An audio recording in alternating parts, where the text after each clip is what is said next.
Mr. President, Indonesia would like to exercise our right of reply to the statements delivered by Solomon Islands and Vanuatu, echoed by Nauru, Marshall Islands, Tuvalu, and Tonga, regarding matters concerning Papua, a province of Indonesia.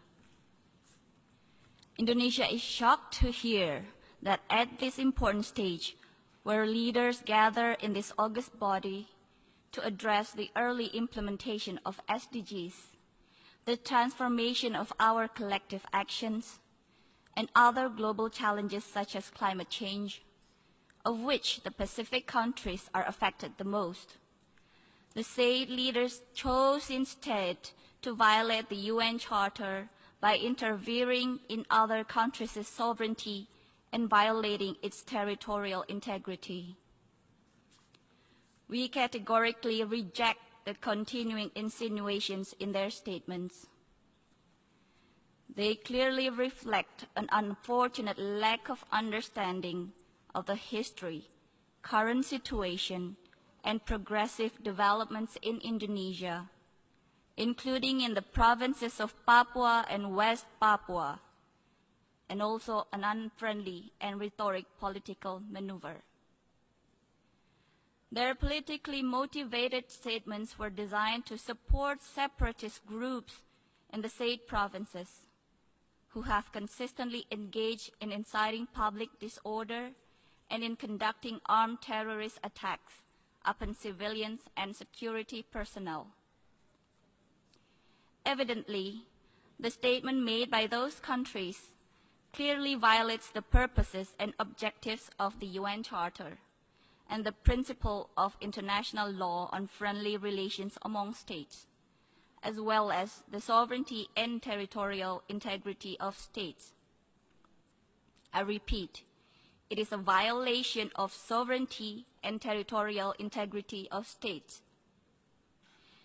It is highly regrettable and dangerous for states to misuse the United Nations, including this August Assembly.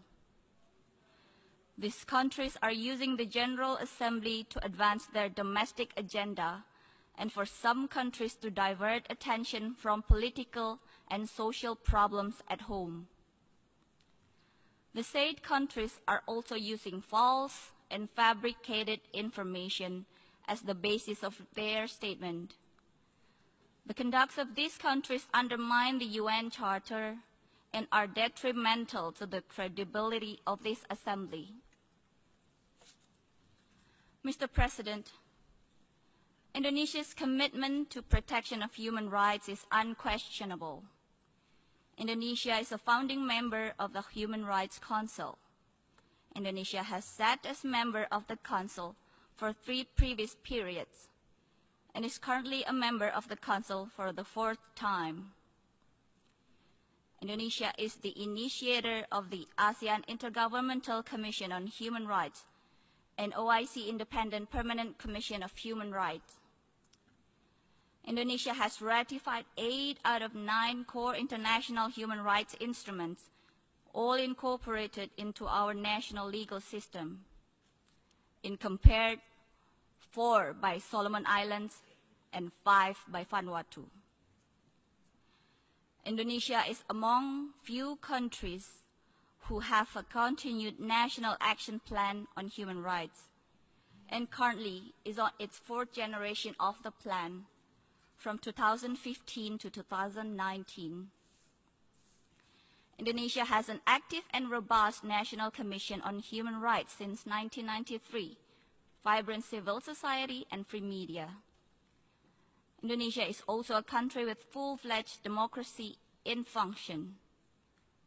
With such a vibrant national democracy, coupled with the highest commitment to the promotion and protection of human rights at all levels, it would be nearly impossible for any human rights allegations to go unnoticed and unscrutinized.